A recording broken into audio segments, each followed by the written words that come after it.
Thank you for tuning in to the Dandemonium podcast.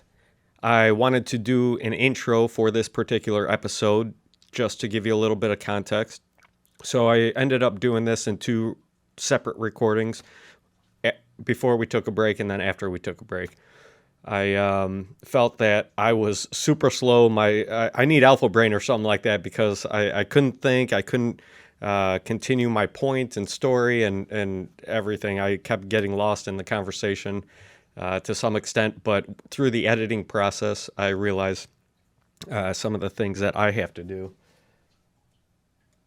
I'll turn that mic up a little bit in order to make this thing better. So with that, I am periodically going to be making some changes and adjustments that I feel are a positive net for the channel and to give you guys a little bit more insight. So this was a two-parter. Part one I just recorded on the audio platforms that I have. So Spotify is probably one of the most major, Apple Podcasts, and then there's also podbean.com. I haven't loaded them up to my website just yet, but those are just the audio. So I just got caught up and uploading everything that wasn't currently to date. Part two, I am going to be releasing on YouTube, so this is what you're watching right now. I felt it was a little bit more interesting. We both started to get into the flow a little bit more, especially myself. Virgil did a great job in carrying the podcast and really supplying some really great stories, experiences, just different ideas. Very fun guest to have on the podcast, so I'm sure we'll do another one at some point. Also, within the comments, if you do check that out, I try to do my best in mapping out the conversation as far as, again, through the editing process. But I map it out with a timeline on different subjects that we discuss throughout the podcast. So that is a positive change. It is more work. I can't believe the amount of time I'm spending on this thing. But I hope that I just keep getting better at it and it goes along a little quicker. If I could be so good as to just skip the editing process, that would be wonderful, but I'm trying to put out a good product for everybody and something that you can actually listen to and pay attention to. I noticed there's a lot of clicks, the clicks that are happening. I don't know how long people are retaining the attention on this podcast, but hey, stick with me, and this gives you the opportunity in the comments. Check it out. The timeline of the different subjects. So if there's a particular subject that is not quite interesting, don't just trash the whole podcast. Come on, give me a shot here. Switch to another topic. Maybe there's something there that you might find funny. So just supplies a little bit more information to the listener. And without further ado, this is part two of the conversation that I had with my guest, Virgil. And I hope you enjoy. Take a listen.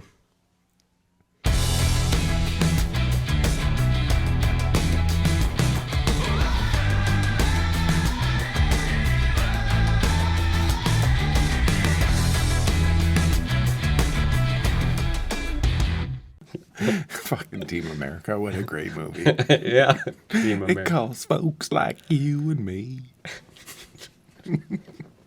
Dude, that movie is so fucking ridiculous. You can't make shit like that anymore. Like we're in such shitty creative. There's some good stuff out there. There is, but that was just like in the opening scene, you knew you were in for a ride when he's like, I'm not from Hollywood. I'm not going to fuck your mouth. Just get in the limousine. And then he gets in the limousine. He's like, now suck my cock. Like immediately. It was so great. I don't even remember quotes, but dude, last time I saw it maybe a few years ago for the most recent time that I saw it, and I was like, holy shit, this is fucking timeless, and it's good. I was just joking around at work, and I started singing "I'm Rounry," and I worked with this young Asian kid who was like 23, and he's like, "What the fuck are you singing?" And so I showed him a clip, and he was dying laughing. And so that night, I was like, "All right, when we get back to the Airbnb, we'll throw this on the big screen. We'll watch this movie," and we died laughing. It was stellar. Funny. He was like, "I can't believe I never watched this. This is so wild." And then the speech at the end. Do you remember that speech at all? Oh, Where Vaguely, man. he's talking to the Film Actors Guild, and he's yeah, like, was it Team America is dicks. Was it Baldwin or who the fuck? It was Alec Baldwin. He was yelling at Alec Baldwin. And he's like, Alec Baldwin called Team America dicks. And he's like, yes, Team America are dicks. He's like, and the Film Actors Guild is a bunch of pussies. And Jim Carnell is an asshole. And pussies don't like dicks because dicks fuck pussies. But dicks also fuck assholes. It was like such like a foul-mouthed speech, but it had a really good point. He was like, yeah, we're kind of dicks sometimes, but you need us to put people in check that you can't. Yeah, because you guys are pussies. Right, exactly. He's like, so sometimes you gotta, let them know. Yeah. It's like, if it wasn't for us dicks, your pussies would all be covered in shit. It's fucking wild, dude. It's so awesome. It's such a great speech. It's so fucking funny. It is funny. And then they have North Korea, Kim Jong-il, Yeah. I think at that time. That dude was a lunatic. They're all lunatics, dude. I mean, like, the laws in that country about it. Do you know that, like, every room's supposed to have a picture of him when he was in power? That's like, And that's that if your house was on 1984. fire, That's like, you could be executed if you didn't rescue the pictures first before your family. yeah, like that sort of regime, dictatorship system is fucking fucked, dude. Can you imagine living like that? Can you? And for people that actually grow up that way, it's kind of like a norm. And is it something that My you parents had 47 different refugee families, so I've met some of these people who grew up in those and worse, a lot worse. Mm-hmm. And they came here like they hit the lottery, and it made me understand. what freedom is? Yes, like I think about your hot water heater goes out or your electricity goes out for a couple of hours, and you're like, what the fuck? And these people are like, oh, running water or like This a clean is place to nice. shower or whatever. Clean like, running water. Yeah, exactly. And it's like you take that shit for granted and think like, oh, like, poor me, woe is me. And it's like you could be homeless and be luckier than most of the people living around the world, I think almost to a point, on that point, that society almost needs it. We got all these woe is me, all these issues that seem to be at the forefront of conversation when it's like, this is such remedial bullshit. Like, you're Totally worried petty. about all this Totally petty. bullshit. And all their pettiness is a lack of accountability, of personal responsibility. Like, I made these choices. I'm responsible for these choices. I need to suffer the consequences of them, or I won't fucking learn from them. Yeah. I'm like, and now we want to live in a society where, oh, it was an accident. It's like, well, you know what? The other person who you did that shit to doesn't see it that way. Yeah. You knew there were potential consequences and made these choices. It's just like, I'm pro-life. So for me, it's the same thing. And that type of guy's a situation is like, you have every right to choose who you sleep with, but there's your choice right there. Choose whether to take preventative measures, choose not to be absent. There's always a choose to choice. be lots of things. But once it happens, that's your responsibility. Mm-hmm. Like, actions have consequences, and that's part of, like, taking that out of society is what's ruining society, in my opinion, is, like, the accountability factor for, like, you made your bed, sleep in it. Yeah. And then are you familiar with, like, the 4 cycles, supposedly? The 4th turning sort of thing? Like, the 80-year cycles. Yeah. Where it's, like, every 20 years is, like, a stage. And that was kind of my point to bringing it up, and you elaborated on, I almost think we need, like, the hard times. So we could realign our importance on issues, on You'll see some of that, but it depends how difficult it is and whether, like, I mean, there's obviously difficulties that are almost insurmountable. If you look at gun control, if they actually start taking away guns, what's going to stop them from trampling your rights? Yeah. Well, it's a difficult thing because I don't think... Or other countries from invading us. Because if you don't the only country, though, that would actually put a fight back into... Privately. You want to what? Yeah, You want privately. to do what? Outside of our military, right. Mm-hmm. Because we're so well armed outside of our military that other countries are, like even if I have the power to engage them in a combat situation militarily, once I get there, it's not like the war's over, I beat their military. I still got to beat the citizens that live there every day that are very well armed. Yep. Yeah, well, I'm talking more so not like another country infiltrating this country, but almost Our own policies, our own yes. country and policies Yep. trying to be stripped away, from the American people. And Well, it's like, Supreme we're Court- not gonna have it, dude. Supreme I Court don't just think- ruled against New York because New York's strict concealed carry license, they were making it next to impossible. And the Supreme Court just ruled against their ruling and said, no, everyone has a right to carry, and you guys are making unconstitutional difficulties for these people to carry firearm. New York is one of the strictest.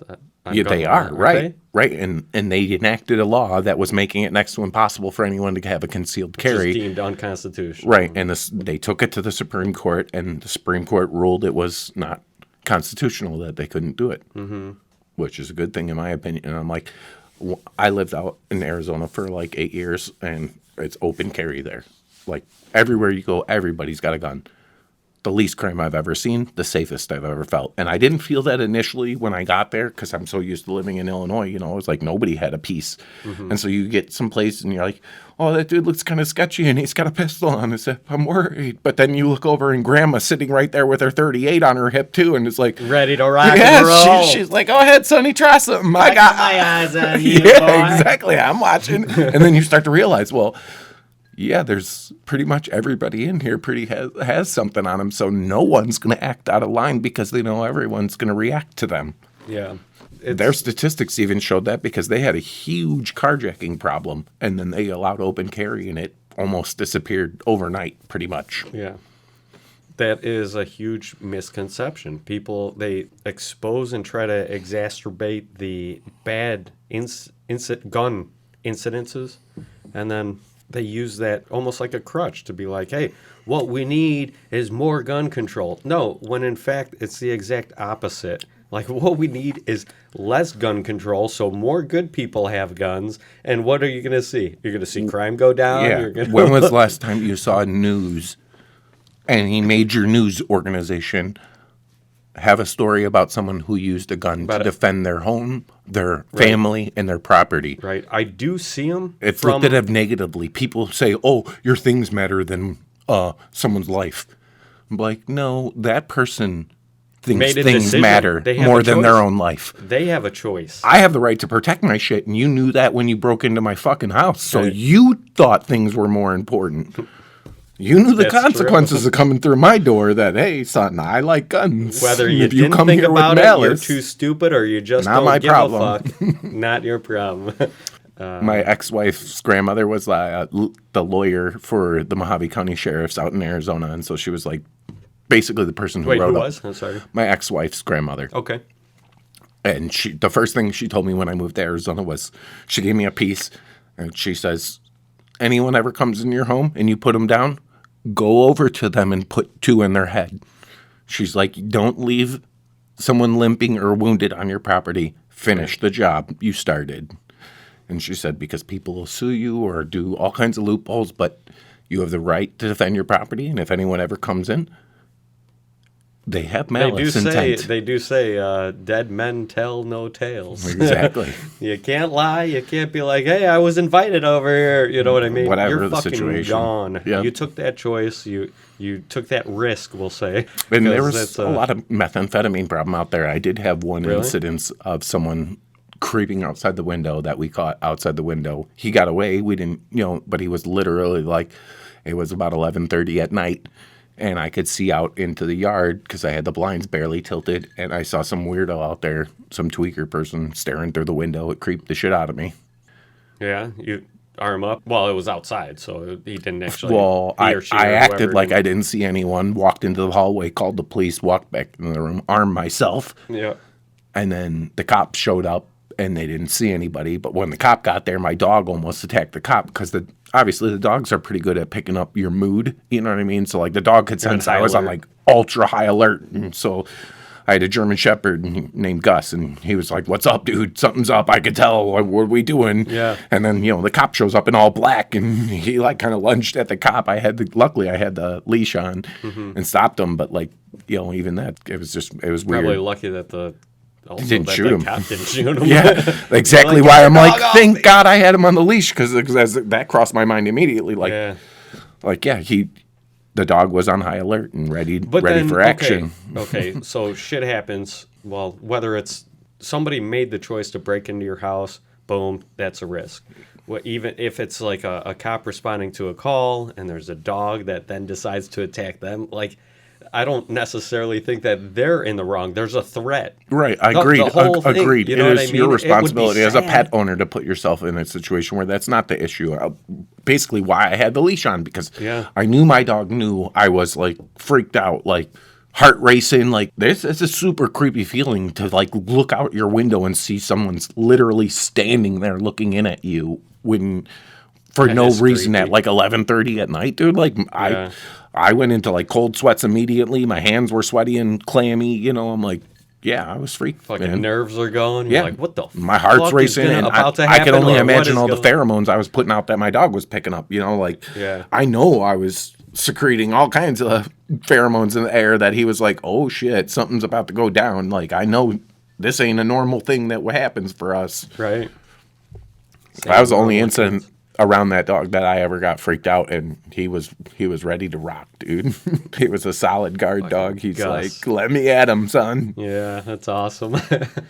Animals are some of the best, dude. They are forgiving, awesome, great Yeah. companions, all of them. Yeah, just unconditional little companions, man.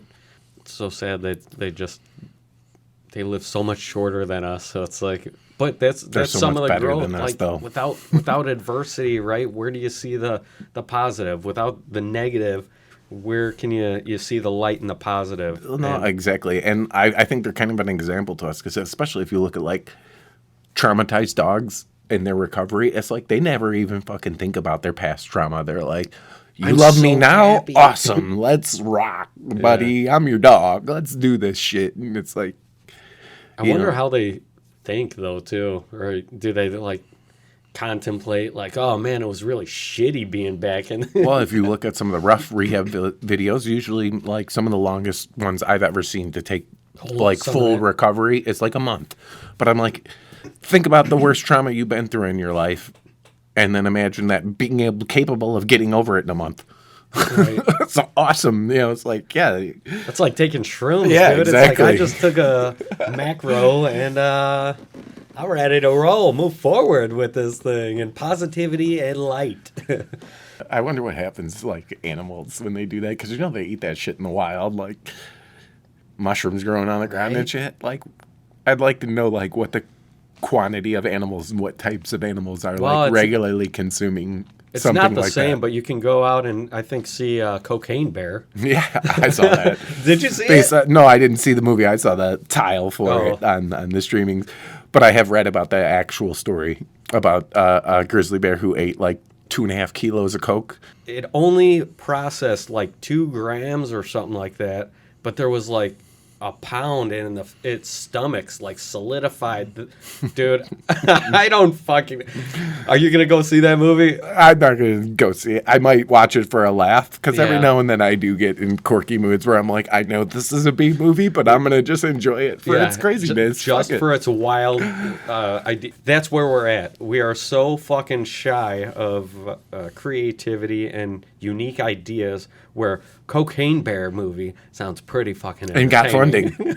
It got funding. And I think Ray Liotta's in it, dude. It seems pretty entertaining. Hilarious. That is fucking hilarious. It's like, yeah, we could market that. Fuck it. I mean, there's so much garbage out there, though. It's like, you have to wonder some of the times, like, who authorized? Who thought you were going to do anything? Why'd you waste the film? But it's based on a true story. Well, Right. that one, yeah. It's wildly exacerbated, but Yeah. It goes on a rampage or something. I don't know. I got to see it. yeah, but you know it's Hollywood. They're gonna make him like he's gonna be carrying the bag around with him, taking bumps as he goes Well- to hurry up. He's like, oh, it's wearing got a off. little Let me satchel. vomit up one of that pound and sniff it back up. He's got a deerskin satchel with a belt, a buckle like attached to his fucking... His little fanny pack of Coke. He's like, time to do another rip. I don't know. It does sound entertaining, though. Cocaine bear. Like, yeah, for a laugh, exactly. Like, Yeah.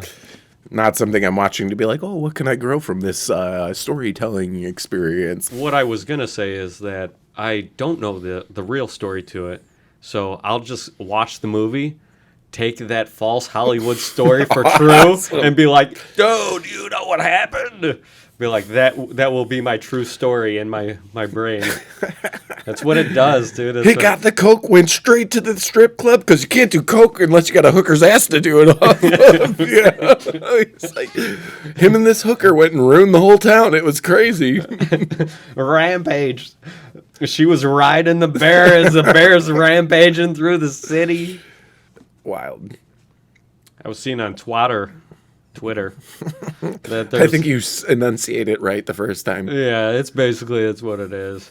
I saw a video that somebody posted, and it was posted as a recent thing. What the hell's going on? And it's a video of like these birds in Mexico from somebody's balcony.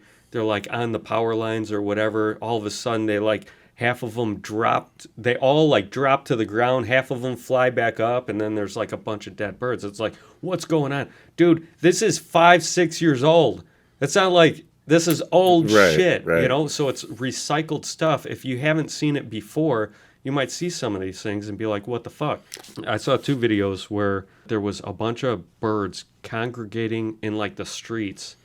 And then I saw one from Australia where there's like kangaroos and like ducks and shit just out in the front. And these could be old videos too.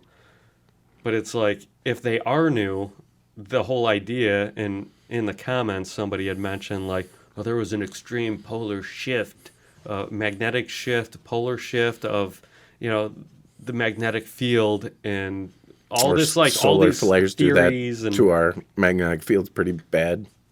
Oh, I don't know if I have that in podcast 11, but I do talk about the magnetic field in the Aurora Borealis in my episode. That's what causes the worst one. Is like when you see very bright northern lights ejection. Yeah, it's like the big flares when they burst and kind of eject all the highly energized particles at us. Well, if you remember, Canada had a blackout because of one of those bad one, and it was in the 50s, winter. Right? No, in our lifetime, it happened like around the 2002 area.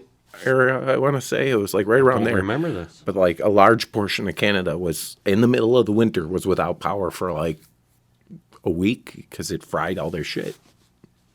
I didn't know that. It was strong, and so there's potential for that to do. Like if there's a massive one, it could fuck up all of our power grids and shit. That's why they do all the hardening shit. There should be like fail safes and stuff, you would think, but there was one that I think happened in the 50s that really disturbed. There wasn't much going on. Look at how old our technology and infrastructure is. Like, it's not like that's true. A lot of our shit's been around for a long time, just sitting there. It's not like it's got the newest up to date. That's true. That is for true. I'm sure the main hubs are very up to date, but like all the lines and transformers and. I say bring it on. I say let these pussy motherfuckers realign their fucking senses that are, importance, priorities, all these things that seem like a big disturbance and inconvenience in your life. Well, you have fucking running water, motherfucker. Mm-hmm. You can have a hot shower. You can charge up your phone. You have a phone to charge up. Yeah. You have, take your little squabbles and fucking realign your priorities, motherfuckers. There's so much bullshit going on.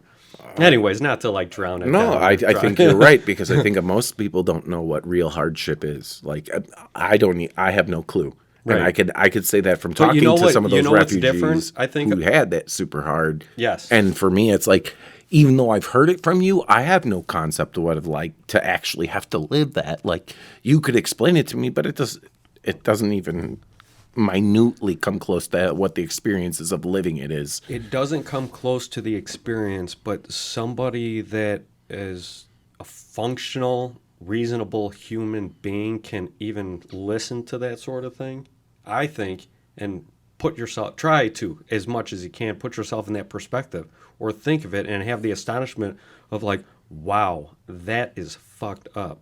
As opposed to like, you know, what does that mean?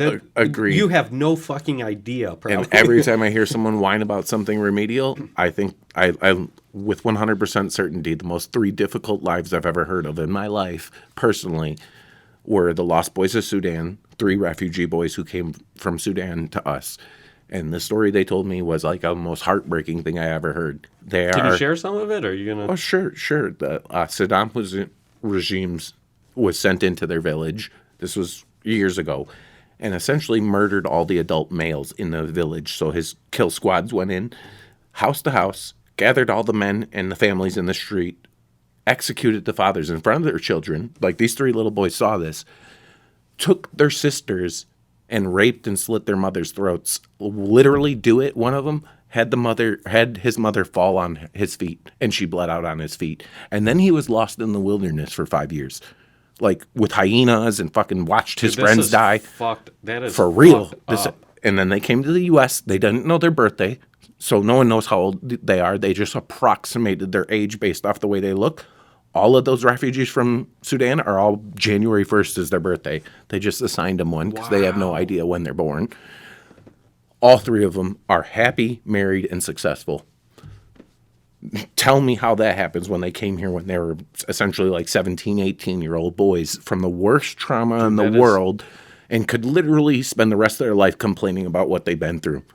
But they were joyful and happy people and humbling to be around. Like, literally, you're like, look at this person smiling at me after everything they fucking been through, and they just got like the happiest joy look on their face, and all we're doing is kicking a soccer ball back and forth because the time meant more to them. Like with a person, they're like, the content is between you and me, not between the things I have in my life, and I'm grateful to be here, and I'm having quality time with someone who cares about me, who I care about.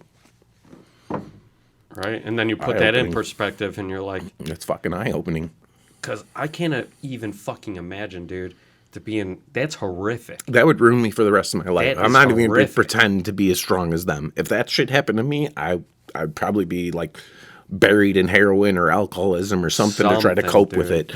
Like, I'm not even going to pretend. So for me, I'm like, it's super, super humbling to like know, like, to have experienced those people in my life and like to get that perspective. I'd want to know like what was the process of almost like rehabilitation or like to work past the tragedy, dude, because that's crazy. Nothing. Because you know what? Most of those problems that we create for ourselves are in our own fucking heads. Self-inflicted. And they didn't grow up in a society where that was the norm. So they don't have those types of thoughts because they weren't like, oh, well, you know, you were abused or you had ADD and it was undiagnosed, poor you, or, you know, like you have this excuse for why you're like this or that excuse for why you're like this.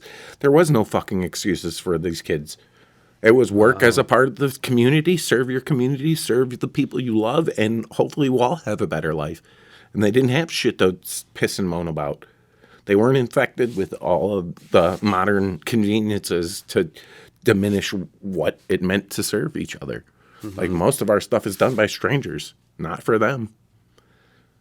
Somebody made your food, you knew who they were. Somebody grew the food you ate, you knew who they were. Somebody went hunting with you to eat the meat you were going to eat. You know them intimately. Mm-hmm. It's a different kind of society. It's like... it's completely different, dude. Yeah, there was an Anthony Hopkins and Cuba Gooding Jr. movie about a guerrilla researcher who got lost in it, and he has this Does it involve cocaine? It does not. No, I'm kidding. I'm kidding. A silverback on cocaine would be frightening. That would be frightening. I would definitely take the bear over the silverback any day of the week, but any day of the week. But he's talking about that same type of subject where it's like humanity's convoluted by your human experience is ruined basically by the technological world you live in because that's not how you were meant to be. Mm-hmm. Like you were meant to be invested in your community. And the whole movie's like Givers and Takers. Instinct. That was the name of it. It was really, really well played movie and just good written, I thought. But that's the basis of the point was like he started to live with this group of gorillas and realized, you know, like how much more rich his human experience was by like not even communicating because he had no one to talk to. Right.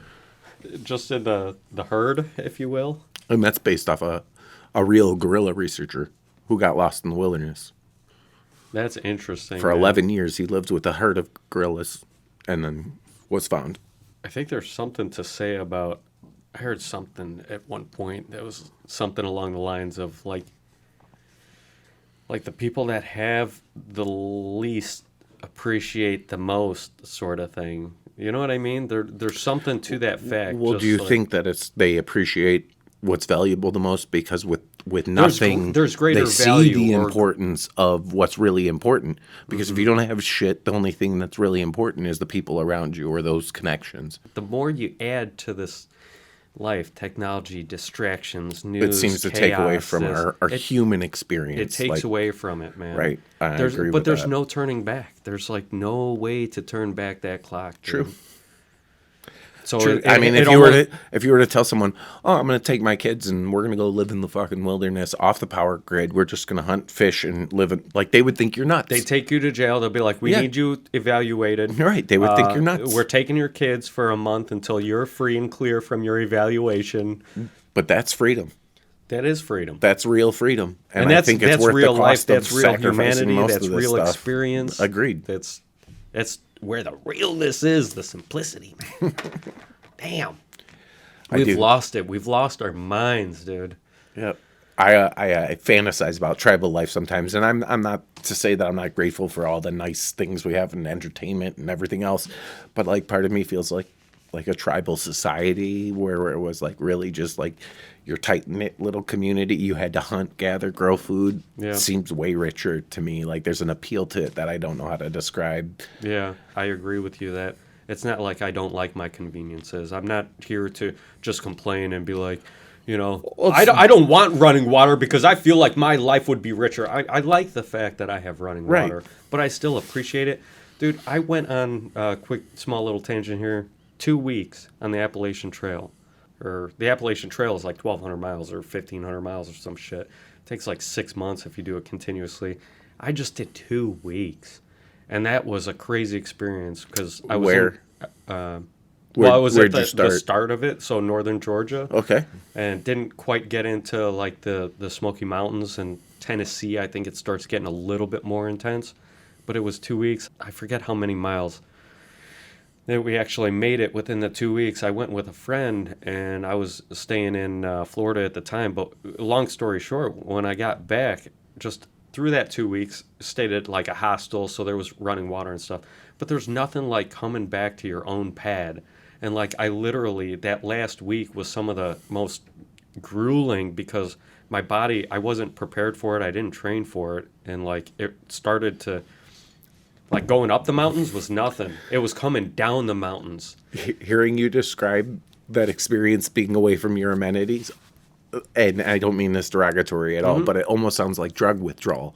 Like missing your Yeah, phone and your TV and your things is like you get to like at first it's fine to cope with, but then you get to a certain period and you're like, I want my things, and it feels almost like it was more of like a physical thing because I was having a blast. I'm like, this is great. This is something like I've never done before. I could see what you're saying there, though, for sure. I think there would be some level of that even with my I'm not really big on social media, but I do enjoy a lot of my electronics, and I could tell you for sure that like try to go 24 hours without turning on a TV, turning on your phone, or involving yourself with electronics. How often would we do that as kids? Yeah. There was plenty of times where my mom wouldn't, like my mom had one TV in our house. So there's plenty of times in the summer where I would go 3 or 4 weeks without ever touching or looking at a TV. Yeah. And now it seems impossible. Yeah. Like, what am I going to do with myself? I'm so bored. I'm just going to watch something. Yeah. It's like, but what the fuck did I do as a kid that was so entertaining that I can't seem to remember for all this time? Well, that's Like, it. It like, was so fuck. entertaining. You were so in the moment that you can't remember. You're just like, ah!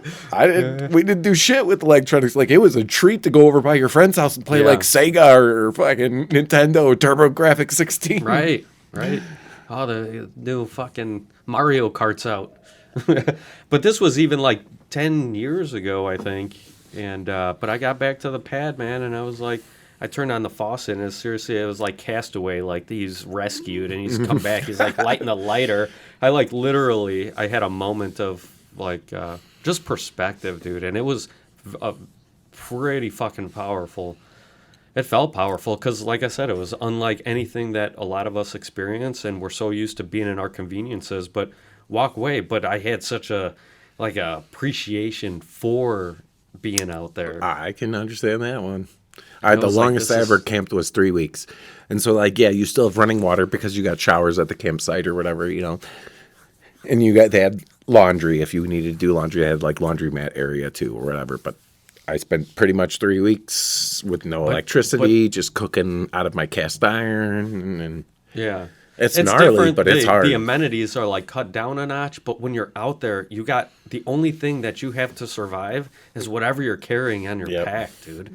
And this could be like 30, 35 pounds of food for the week until you get to your next resupply, because we had these shipments of food and packets. We had somebody back making these shipments to these post offices, and we would detour and hit them and grab your resupplies. and grab our resupply, and it was like you only have enough for 3-4 days, dude. And Think about people who did this like 30 years ago when you can't. couldn't get packaged food that would last enough. Like you literally had to probably carry around your cast iron and like salted meats. Like adversity comes in levels, dude. yes, And it's like, and that is a level. Like you can't preserve it. You're on a it's like lost Oregon art Trail stuff. Yeah, it's like lost art stuff. Like how many people know how to like tan leather or do those types of things? Like it used to be a much more common practice that where like if you go back to like 1850, like you didn't go out west unless you knew how to handle yourself. You know what I mean? Butcher meat and take care of yourself. And now it's like we're so fucking soft. we're dude. caught up. Yeah, exactly. We're caught up in all this bullshit that it's like. Unless you've read about some stuff, like there's probably people who've only had red application too. Like, if apocalyptic stuff came, how many of you are actually going to be like capable of self-sustaining, or are going to have to rely for on longer other people? than 2 weeks. Right? Like, are you going to be able to fish? Are you going to be able to gut your fish and What can cook you do? it? What Like, can you bring you to know how the to make a tribe? fire? Exactly. Like, you're off the island. Yeah, exiled. You bring nothing. You get exiled, and then if you could come back in 30 days, it'd be like a Spartan baby, you know? It'd be like if you survive the wilderness for We'll take you 4 back. years. You have enough fortitude to learn. Yeah, because you'd be forced to. You would have to. Yeah. Or die, or you wouldn't be around. Right. So, But the will to survive is pretty fucking strong, even when you don't think it is. So I think, certain people would probably shock you who would survive. Yeah. There's a lot of scenarios where you look at like, oh yeah, that person would totally be toast. But if you're like alive, and those people who like had to do all that shit from alive, what I'm talking about, the airplane crash. yeah. They ended up cannibalizing some of the other passengers, but it's like, it's live or die. Yeah. And they're dead. Yeah, you need sustenance, and there ain't nothing else up here, bud. Yeah. Like, What are so you that will gonna to survive. do? Like, do you think any of those people would ever be like, oh, in a live and die scenario, would you eat a person? All of them would have been like, fuck, no. But then fucking survival came knocking Yeah. at the door and was like, you about to die, son? And they're Yeah. like, all right, fucking pass me a I thigh. guess so to survive. Pass In me the a name fucking of thigh, survival. yes. Pass me a thigh. Is that what you said? That's what I said. All right, fuck That's it. hilarious. Let's go. But no, it's the truth, man. Fucking I mean, if I had to eat a body part, that kind of is close to one of the more appealing parts, I guess. yeah, yeah, Rump roast or thigh. I don't know anywhere else I'm trying to take a cut from. yeah. I hope it never comes a day where I have to make that decision. You want a thigh or a bicep? Sorry, buddy. All that's left are the ears. We could fry them for you. Yeah. But there's some nutrition in there. Give me some cheek skin. Some jowl bacon. Yeah.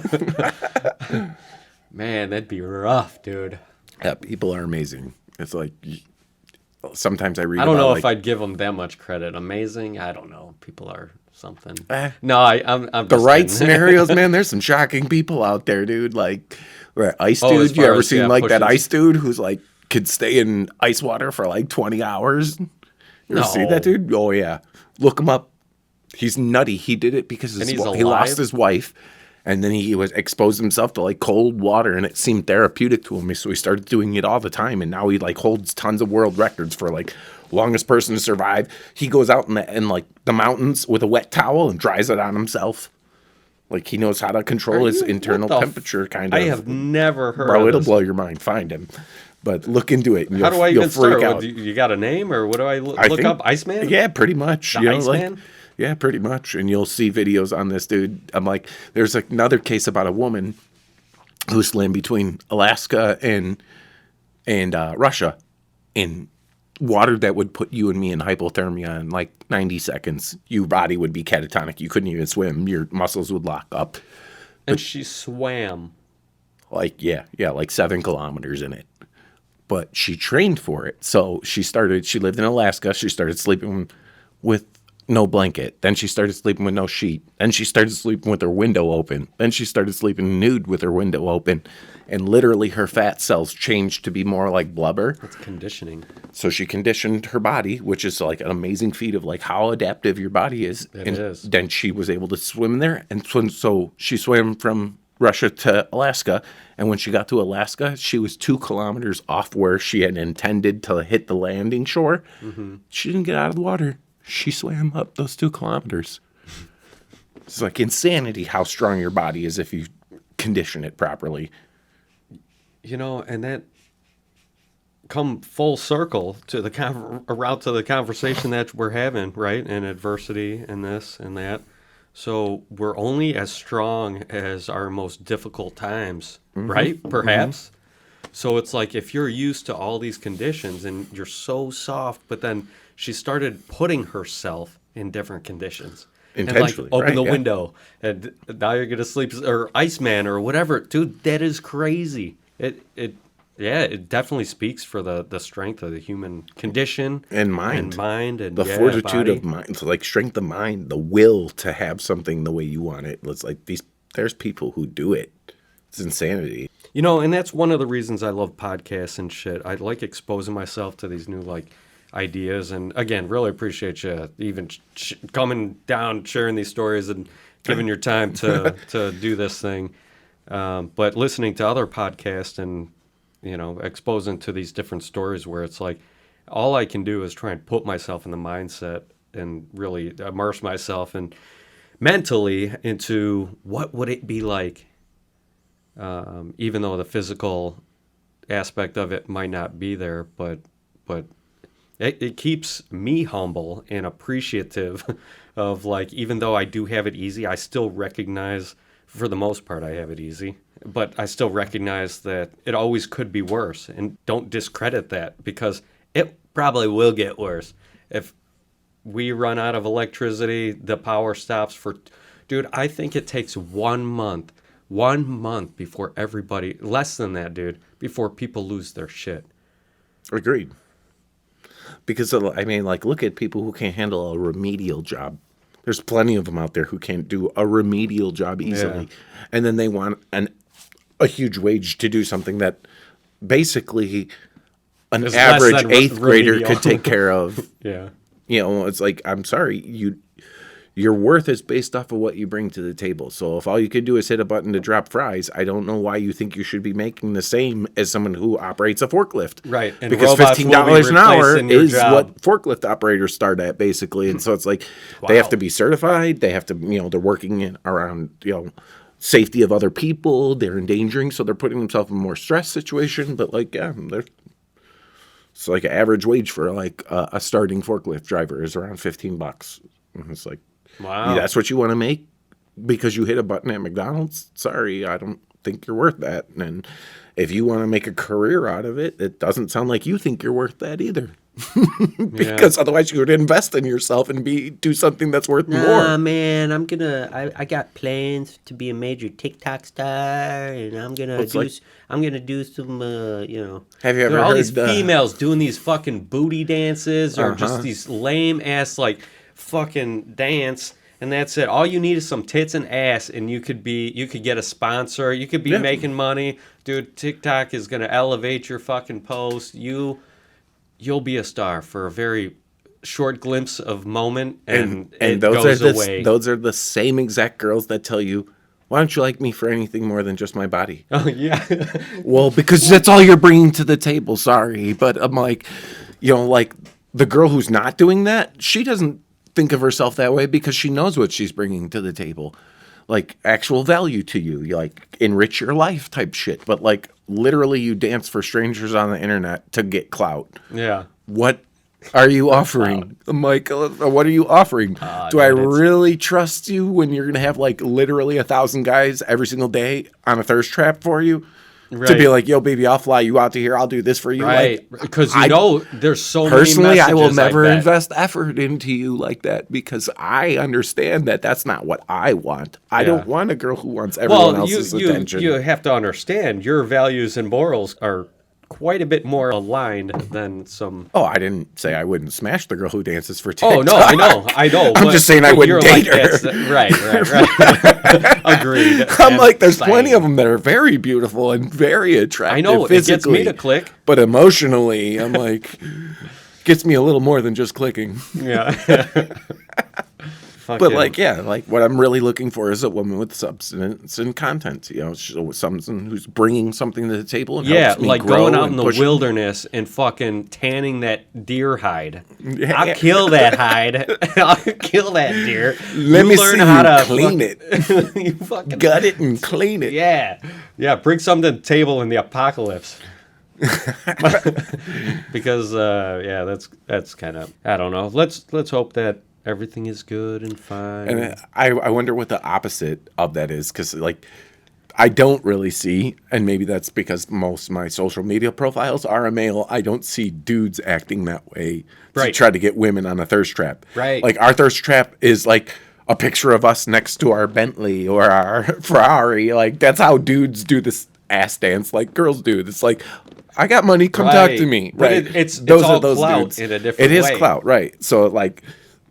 It's on both sides of the fence. I just feel like it's way less on the male side that you see. Yeah, I think. Like, but it's still whether self-promoting clout. I don't. It's all still fucking shallow. It is both sides of it, dude. It is. So if that's where we're going, or where a lot of people want to be and strive for, good luck in the future. Exactly. Friends. Yeah. Because not only is a robot going to take your job for being able to push a button, you're not going to have your looks forever. You titties shaking, ass shaking TikTokers.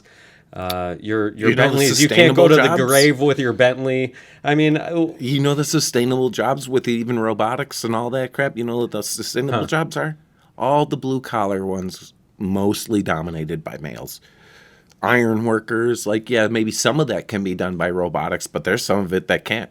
Yeah. Pulling wire and cable, like what I'm doing, infrastructure, cellular, and 5G. The trades, dude. Yeah. Like legit paid, like hard work. Because there's it's adjustments. Hard work, man. Yeah, exactly. And that stuff can't be replaced. Like certain aspects of it, yeah, that'll be definitely replaceable. Like I'm sure there'll be a robot to lay bricks very shortly. Like we already have printable houses, 3D printable, but somebody's still got to put the wiring in there. Somebody's still got to put the windows in there.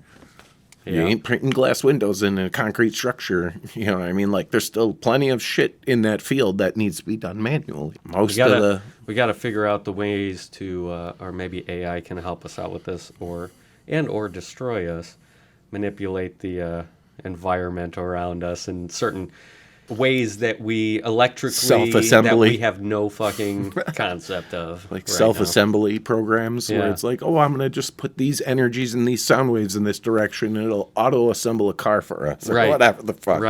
But I like the potential physics says that shit that's probably possible. You know what I mean? Like when we look at it, like quantum computing, it's like, you know how many more times powerful that is than what we're playing with today.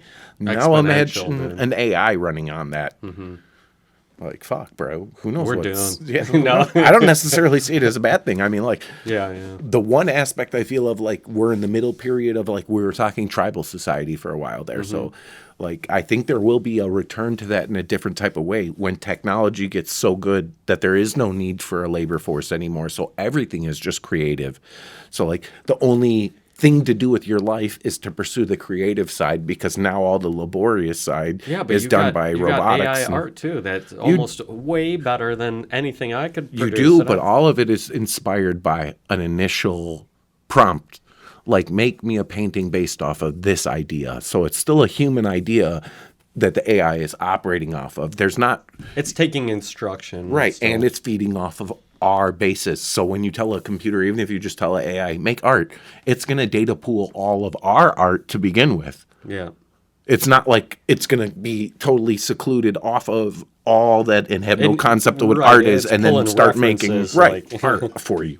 It's all based off of our creativity, and never, in my opinion, will the soul of art be like when a human expresses themselves, whether it be in paint, song, book. There's going to be some level of that I always think will be unattainable to an AI. Because a lot of it is the fact that we understand our lives are finite.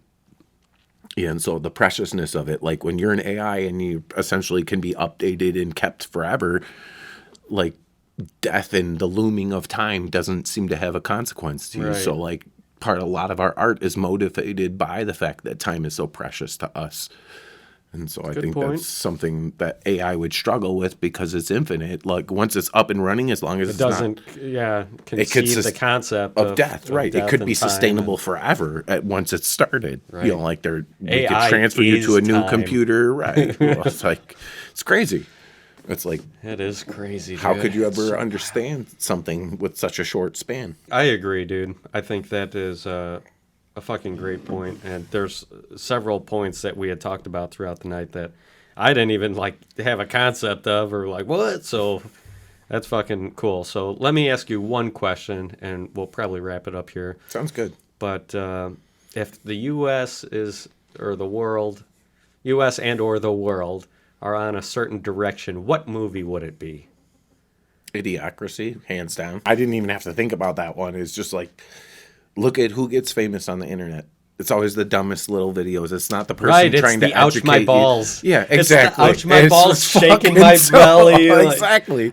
I'm like, it's never the like emotionally impactful statement or like the really deep art or poem or song that's like glorified to the top of the charts. It's always the dumbest bullshit. That's why we have celebrities like Cardi B on top of shit, because all you have to offer is garbage. You're not offering anything with any substance or any content that's But worth it's media. admiring. It's also external things, media, and that heightened that to a level. Agreed. That Agreed. And that's what we were talking about. Like, I'm not religious, but I'm spiritual and I see good and evil. Like, Mm-hmm. why would you promote somebody like that versus, artists like, like Tegan and Sarah, which who are good, but they're more a little bit on the underside of things, but their music is written with like emotional content for you to grow from, and like the importance of not taking like sexuality for just like trivial, like it's an important thing. It has consequences to it, and it means something when you give it to someone. Whereas like Cardi B is like, WAP. Bow, bow, bow. I don't know if that was her I saw song. somebody on the internet said, I told my grandma WAP stood for worship and prayer, and she's been asking all of her church members to have like WAP and something. I forgot what the context was. He's like, but I'm definitely burning in hell. I'm like, yeah, you definitely are. But fucking hilarious. He's out here, got his grandma selling WAP.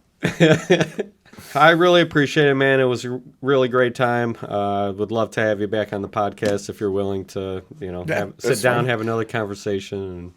I actually love these types of conversations. Most people don't seem to be willing to have them, but I'm like, It's fucking great, dude. It's one of the reasons I can't grow without someone to feed me back their ideas to like confront what I think a little bit, or maybe make me think about something in a different way. And it's like, that's what I'm thriving for out of life. I want these like the growth opportunities, and it seems like so much of our life is just a distraction. Where at least this is feeling like it could be like gratifying entertaining, conversation, but right? less substantial. For me, it's more substantial. Like, and it's sitting down, because I like having these conversations too, man. And it's so few and far between where people want to like really discuss and just bullshit. Not even like discuss serious issues or anything. Just talk about fucking theories and movies and What you're trying to get out of life and Yeah. what's important. Yeah, like all that stuff. It's like, and that's why I listen to podcasts too. So I've grown a lot from the few I have, but yeah, it was a pleasure. I enjoyed it, of course, Dan. So anytime, bud. awesome. Well, thank you very much, man. And please like, share, subscribe. Thank everybody. Why do I say thank everybody? I thank everybody for tuning in to the Danamonia podcast. Be on the lookout for the next one. We're trying to make this thing consistent here, and I love it. Thank you all. Check in next time.